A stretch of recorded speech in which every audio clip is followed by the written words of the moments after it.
میں نے تو یہ فیصلہ کر لیا ہے کہ میں نے تو رسول اللہ کے قدموں میں پہنچنا ہے. میں نے تو یہ فیصلہ کر لیا ہے کہ میں نے رسول اللہ صلی اللہ تعالیٰ علیہ وآلہ وسلم کے قدموں میں پہنچنا ہے. یہ دعویٰ کر رہا ہے کہ میں عاشق رسول ہوں. اصل میں یہ گستاخ رسول ہے، اور گستاخ رسول لوگوں کی یہ حمایت کرتا ہے. اگر یہ عاشق رسول ہوتا تو آئے دن گستاخوں کی حمایت کیوں کرتا، ان کو ڈیفینڈ کیوں کرتا؟ یہ کیوں کہتا کہ گستاخ کو معاف کر دیں؟ عاشق رسول ایسا کہے گا کہ گستاخ کو معاف کر دیں؟ عاشقوں نے گستاخوں کی گردنیں اڑائی ہیں. آپ صلی اللہ تعالیٰ علیہ وآلہ وسلم فرمائے کعب بن اشرف کو کون قتل کرے گا؟ اللہ اس کے رسول کو تکلیف دے رہا ہے. تو محمد بن مسلمہ رضی اللہ تعالیٰ کھڑے ہو، یا رسول اللہ یہ کام میں کروں گا. تو عاشقوں نے گستاخوں کی گردنیں کاٹی ہیں. وہ گستاخ تھا کعب بن اشرف. اب یہ اس نے ویڈیو بنائی رجب بٹ کے خلاف 295A کہ توہین مذہب اس نے کی ہے، اور اس رجب بٹ کو کہہ رہا ہے حافظہ اللہ، اللہ اس کی حفاظت فرمائے. اور یہ مان بھی رہا ہے کہ اس نے نماز کی توہین کی ہے، مدینہ شریف کی توہین کی ہے، اور عیسائیوں کی بھی توہین کی ہے، اور ان کے مذہب کی توہین کی ہے، اور بہت سارے اور صحابی کے بارے میں نعوذ باللہ من ذالک ان پر لعنتیں اس نے بھیجی ہیں. اب اس رجب بٹ جو گستاخ ہے اس کو یہ کیا کہہ رہا ہے حافظہ اللہ. یہ ذرا آپ دیکھ لیں. رجب بٹ صاحب حافظہ اللہ تعالی من الجنۃ والناس. رجب بٹ صاحب حافظہ اللہ تعالی من الجنۃ والناس، یعنی جو گستاخ ہے اس کو دعائیں دے رہا ہے. اور نیچے کیا لکھا ہے؟ توہین مذہب والے دہشت گرد مولوی علماء جنہوں نے رجب بٹ کے خلاف FIR درج کرائیں کہ یہ گاہے بگاہے صحابہ کی، نماز کی اور دیگر مبارک چیزوں کی، متبرک چیزوں کی جو شاعر اسلام ہے ان کی توہین کرتا ہے. اس میں اس نے ویڈیو بنائی ہے کہ ہاں اس نے توہین کی ہے، نماز کی توہین کی ہے، مدینے کی توہین کی ہے. اور آگے چل کے میں آپ کو دکھاتا ہوں کہ اس نے صحابی پہ لعنتیں بھیجی ہیں. تو اب مرزا اس کو ڈیفینڈ کر رہا ہے، اور جناب مانتا بھی ہے کہ اس نے توہین کی. التوبہ کی آیت نمبر ہے 65، اسپیسیفکلی منافقین کے حوالے سے ہے، لیکن منافقین کے بارے میں جو چیزیں قرآن حکیم میں ڈسکس ہوئی ہیں اس سے اہل ایمان کو بھی ڈرایا گیا کہ یہ روش تم نے اختیار نہیں کرنی، مسلمانوں کی روش اس طرح کی نہیں ہوتی. قد کفرتم بعد ایمانکم، تم ایمان لانے کے بعد کفر اختیار کر چکے ہو. یعنی اللہ تعالیٰ کی آیات یا اس کی ذات یا پیغمبر کی ذات کے حوالے سے یا دینی معاملات کے اعتبار سے کوئی مذاق کرنا، یہ انسان کو کفر میں لے جاتا ہے. نماز کا مذاق اڑانا، مدینہ شریف کا مذاق اڑانا، قرآن پاک کا مذاق اڑانا، انسان کو اپنی آخرت کی فکر کرنی چاہیے. تو یہ موصوف اس قسم کے کاموں میں ملوث رہے ہیں. مذاق اڑانا، انسان کو اپنی آخرت کی فکر کرنی چاہیے، یہ ثابت کر رہا ہے کہ نماز کا مذاق اڑانا کفر ہے. اور یہ اجماعی طور پر ایسا بندہ کافر ہے جو نماز کا مذاق اڑائے، قرآن کا مذاق اڑائے. تو یہ خود مان رہا ہے کہ رجب بٹ نے کفر کیا. اس کافر بندے کو حافظہ اللہ کہنا خود کفر ہے. یہ کیوں کر رہا ہے؟ یہ اس لیے کر رہا ہے کہ کل اس کو پکڑا جائے گا. اس نے نبی صلی اللہ تعالیٰ علیہ وآلہ وسلم کی گستاخی کی، آپ صلی اللہ تعالیٰ علیہ وآلہ وسلم کو چھوکرا کہا، نعوذ باللہ من ذالک. اور یہ خود مانتا ہے کہ چھوکرا کہنا بازاری زبان، جب اس کو چھوکرا کہا گیا. پھر اس نے نبی صلی اللہ تعالیٰ علیہ وآلہ وسلم کو چھوکرا کہا. پھر اس نے گستاخی کی کہ جب ہم توحید بیان کریں گے تو نبیوں کی گستاخی ہوگی. پھر اس نے گستاخی کی کہ نبی تو پیشاب نہیں روک سکتے، نعوذ باللہ من ذالک. پھر اس نے گستاخی کی کہ میرا احسان ہے امت پر، نبی کا احسان نہیں ہے. پھر اس نے گستاخی کی کہ نبی صلی اللہ تعالیٰ علیہ وآلہ وسلم کی نماز فضول نماز ہے. پھر اس نے گستاخی کی کہ نبی صلی اللہ تعالیٰ علیہ وآلہ وسلم کے زمانے سے زیادہ ہم پر مشکل وقت ہے.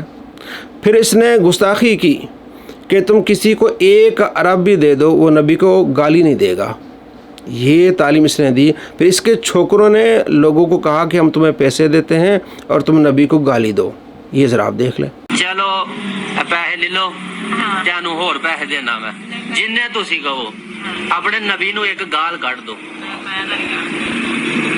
میں اکثر یہ بات کرتا ہوں کہ آپ دنیا میں کسی گناہگار سے گناہگار شخص کو جو کلمہ پڑھنے والا ہو، اس کے سامنے آپ 1 ارب روپیہ بھی رکھ دیں اور کہیں گے 1 ارب لے لو، اور وہ غریب ہو، فاقہ کش ہو، ایک دفعہ نبی علیہ السلام کو گالی دے دو، کبھی نہیں دے گا.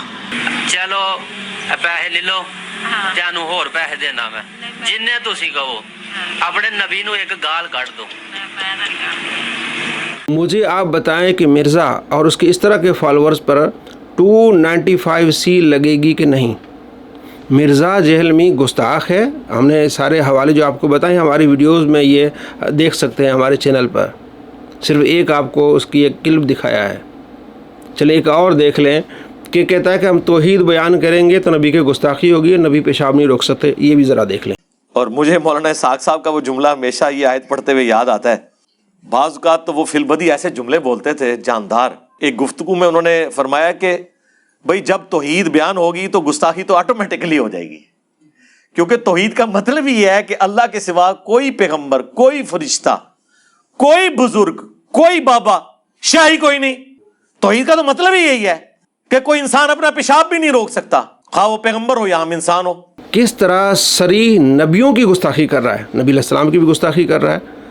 تو اس لیے یہ ہر گستاخ کو سپورٹ کرتا ہے، کہتا ہے ان کی معافی ان کو دے دو کیونکہ خود گستاخ ہے. اس طرح رجب بٹ کی باتیں کر کے اور آگے علماء کو کہہ رہا ہے کہ یہ دہشت گرد ہیں، کیونکہ علماء کہہ رہے ہیں کہ ان کو پکڑیں اور ان کو سزا دیں اور ان کی معافی قبول نہ کریں کیونکہ ان کا یہ روٹین کا کام ہے. اس طرح یہ لوگ کرتے ہیں. اب یہ کیا کر رہا ہے؟ آپ نے کیا کرنا ہے؟ سب سے پہلے دیکھنا ہے کہ جناب علی جو ویڈیو ہے وہ AI نہ ہو. پھر آپ نے گواہ دیکھنے ہیں اور یہ دیکھنا ہے کہ اس کا ذہنی توازن خراب تو نہیں ہے. پھر علماء اس کی کونسلنگ کریں. اس کے بعد FIR کٹنی چاہیے، نہیں تو نہیں کٹنی چاہیے. یعنی ایک گستاخ کو علماء کونسلنگ کرے کہ جناب یہ آپ الفاظ نہ بولیں، آپ اس طرح نہ کریں، میٹھے انداز میں اس کو سمجھائیں. گستاخ کو تو چھتر لگانے چاہیے، اس سے میٹھے انداز میں علماء اس کو سمجھائیں، کونسلنگ کریں. اور یہ جو بٹ ذرا آپ دیکھ لیں کہ رجب بٹ کس طرح ایک صحابی کی گستاخی کر رہا ہے. یزید تیری جد پہ لعنت، یعنی تیرے باپ دادا پہ لعنت. حضرت امیر معاویہ رضی اللہ تعالیٰ عنہ صحابی ہیں، حضرت ابو سفیان رضی اللہ تعالیٰ عنہ صحابی ہیں. تو اس پر توہین مذہب کی یہ 295A لگتی ہے کہ یہ توہین مذہب کر رہا ہے، صحابہ کے بارے میں گستاخی کر رہا ہے. اب یہ ویڈیو آپ نے دیکھ لی AI سے بنی ہے. اب اتنے لوگ ہیں، اب اس کے لیے گواہ چاہیے. اب یہ دیکھنا پڑے گا کہ اس کا ذہنی توازن ٹھیک ہے کہ نہیں ٹھیک. پھر علماء اس کی کونسلنگ کریں گے. جو گستاخ ہے بہانے بناتا ہے کہ گستاخ کو معافی ملے کیونکہ خود معافی چاہتا ہے، یہ بہانے بناتا ہے اور کہتا ہے دیکھیں جناب علی، نبی صلی اللہ تعالیٰ علیہ وآلہ وسلم نے فرمایا کہ یہ 4 بندے ان کو آپ نے پکڑنا ہے اور ان کو آپ نے قتل کرنا ہے. اور اگر یہ لوگ کعبۃ اللہ میں اور غلاف کعبہ میں چھپے ہوں تبھی آپ ان کو قتل کرنا ہے. اس میں سے ایک شخص کو آپ صلی اللہ تعالیٰ علیہ وآلہ وسلم نے معافی دے دی تو گستاخی معافی ہے. عبداللہ بن ابی سرا حضرت عثمان غنی رضی اللہ تعالیٰ کے پاس وہ پہنچ گیا، چھپ گیا. پھر حضرت عثمان غنی رضی اللہ تعالیٰ عنہ آپ صلی اللہ تعالیٰ علیہ وآلہ وسلم کے پاس لے آئے. عرض کیا رسول ان سے بیعت لے لیں، یہ مسلمان ہو چکا ہے، اس نے توبہ کر لی ہے. تو آپ علیہ السلام خاموش رہے، اس کو دیکھتے رہے. پھر دوبارہ حضرت عثمان غنی نے عرض کی، آپ خاموش رہے. پھر تیسری مرتبہ حضرت عثمان غنی رضی اللہ تعالیٰ نے عرض کی، آپ علیہ السلام خاموش رہے. پھر جا کے بیعت کی اور آپ راضی نہیں تھے. جب چلا گیا تو آپ صلی اللہ تعالیٰ علیہ وآلہ وسلم نے فرمایا کہ جب میں خاموش تھا تو تمہیں سے کسی نے اس کو قتل کیوں نہیں کیا؟ عرض کی اصل آپ اشارہ کر دیتے تو ہم اس کو قتل کر دیتے. فرمایا نبی کی شان نہیں کہ اس طرح جو ہے وہ آنکھیں مارے اشارے کرے. تو آپ علیہ السلام اس سے راضی نہیں تھے اس چیز سے. حضرت عثمان غنی رضی اللہ تعالیٰ عنہ کے احسان کی وجہ سے آپ علیہ السلام نے اس کی بیعت کی. اور بعد میں صحابہ نے یہ عمل اختیار نہیں کیا کہ گستاخ کو معاف کریں، مرتد کو معاف کریں. مولا علی رضی اللہ تعالیٰ عنہ نے مرتدین کو جلا دیا، جلوا دیا مولا علی نے. کہتا میں مولا علی کا عاشق ہوں. تو مولا علی تو یہ کام کر رہے ہیں، جھوٹے ہو تم. نہ تو نبی کے عاشق ہو نہ تو مولا علی کا عاشق ہو. حضرت ابو بکر صدیق رضی اللہ تعالیٰ عنہ نے مرتدین سے جنگیں کی. حضرت معاذ بن جبل رضی اللہ تعالیٰ عنہ جب یمن گئے تو ابو موسیٰ اشعری رضی اللہ تعالیٰ عنہ وہاں گورنر تھے. تو انہوں نے دیکھا حضرت معاذ نے کہ ایک شخص کو حضرت ابو موسیٰ اشعری نے باندھا ہوا ہے. فرمایا اس کو کیوں باندھا ہے؟ فرمایا کہ ابو موسیٰ اشعری نے کہ یہ یہودی تھا، پھر یہ مسلمان ہو گیا، پھر یہودی ہو گیا، یعنی یہ اب مرتد ہو گیا ہے۔ تو حضرت معاذ بن جبل گھوڑے پر سوار تھے، فرمایا میں گھوڑے سے نہیں اتروں گا جب تک اس کو قتل نہ کرو۔ تو ابو موسیٰ اشعری رضی اللہ تعالیٰ عنہ نے اسے قتل کیا۔ پھر حضرت معاذ گھوڑے سے اترے۔ یہ کہتا ہے مرتد کو بھی معاف کر دیں، مرتد کو بھی آپ اس کو بھی چھوڑ دیں۔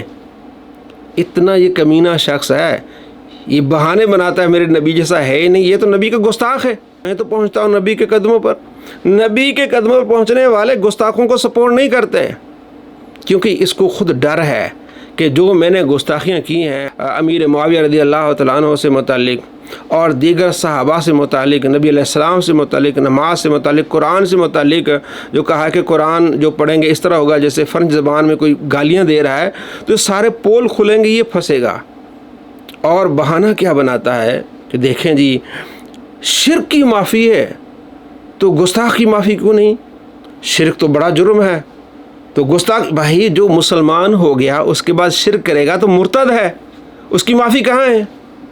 ابھی میں آپ کو جیسے معاذ بن جبل رضی اللہ تعالیٰ کے بارے میں بتایا، اس کی تو معافی نہیں ہے، ایک مسلمان ہی بندہ نہیں ہے تو اس پر اسلام تو لاگو نہیں ہوگا، یہ دھوکہ دیتا ہے۔